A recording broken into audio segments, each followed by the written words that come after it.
love yourself and all of that, because okay, so self-love, you mean like appreciate and love yourself, not like self-love, like, you know what I mean, diddling yourself.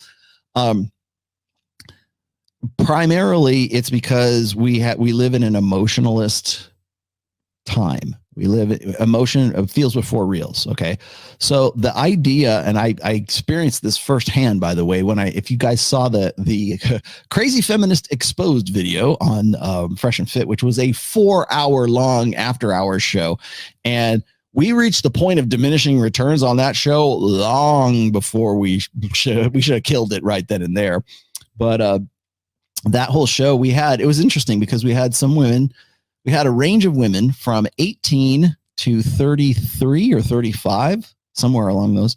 And the women who were 33 and over were much more based than the women who were like, we had a girl who was 18. We had this girl who's a French Canadian girl who was sitting to my left on the show. And she was a hot girl, blue eyes, very thin, looked like she took care of herself, but she was just there. No one's at home. I was looking, I have the video. I could show you some clips of it, but I think I'm not going to. If you want to go look at it, you can. It was so long and I could scrub through it and show you some points, but really all it was a good example of cognitive dissonance on the part of women, depending on where they are in life. So you had this 18-year-old girl who was blathering on about wanting to be independent and how she was bisexual and how she could never trust any man. And if she wants a man, she wants him to be her equal. And it was all the standard kind of pablum that you get from this. Oh, I want an equal partner, and men need to be equal with me, and I'm independent. And I at one point in the conversation, I'm like, why do you want that? Why do you want an equal partner? Like, you don't need men, but you say you want a man. Well, what kind of man do you want? Oh, I want him to be this. My ideal guy is this. I'm like, well, first of all, that ideal guy will want nothing to do with you. And I'm not saying that to be cruel or, to crush your poor little idealistic soul, but it's true. And I broke it down in no uncertain terms. And I just went from point A to point B, just deductive logic, and presented how it was going to work. And then when you do that, and I did the same thing with the French Canadian girl as well. And so did Meyer. Meyer was trying to make a point. And I was just like, at one point during the conversation, I'm like, we have reached the point of diminishing returns. And she wasn't even drunk. Like, that chick was like stone cold sober. She had hardly anything to drink. And she would just yammer. She was 28 years old. She moved to this country. She constantly she loved to talk about herself.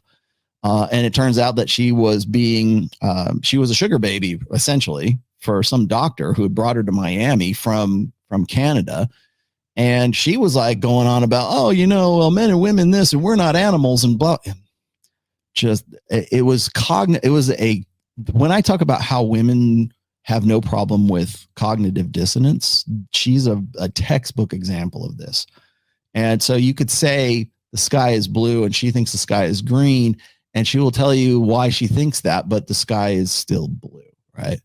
And whenever something works in favor of a woman, especially when it comes to hypergamy in particular, but whenever women confront cognitive dissonance, it's like they have no problem with cognitive dissonance. They have no problem holding two opposing concepts in their heads and going with whichever one is the most expedient at that time.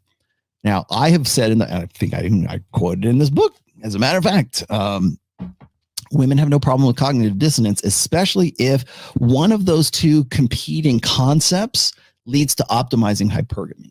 So if I get what I want, I'll go with choice A. If I get with what I want, I'll go with choice B. Whichever one facilitates my life and my plan and whatever, I'll be happy to go the virtuous route. I'll be happy to go the practical route. I'll be happy to go and even if those two concepts conflict with one another, it doesn't matter rationally and reasonably that they do. That's where the dissonance comes from, the cognitive dissonance, right? Holding two different opposing points of view. Well, those points have to be, they're not based on feelings. They're concepts based on like logically, rationally, deductively coming to these conclusions, right? Well, the dissonance that's the feeling. That's where the emotion comes into all of that. So when somebody says, well, where to go? Here it is. When somebody says this, why are they so big on self-love? Because love is the highest order feeling that women have. So if something leads to greater love, or like Jada Pinkett Smith was saying, it's all about love. It's all about, follow your heart, girl. It never leads you astray. You'll see this in Disney Pixar movies. You'll see this. It's a constant romantic ideal that I talk about in book 4. But whatever leads to that love, like love, just like love is love. You'll see that on like placards and stuff like that. You'll see, especially when, when they were pushing for same-sex marriage. Love is love. Well, love is the justification for anything else. That only comes in a society that is primarily based on emotion.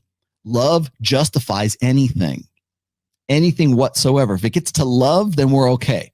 That's why in book 4, if you've read book 4, you'll understand there's a whole chapter in there that's called Love is God. Not God is love. Love is God. Now, that was a reversal, of course, of the Bible, right? God is love. I think it's Corinthians or something like that, right? So, but I reversed that because we hold up love as a God.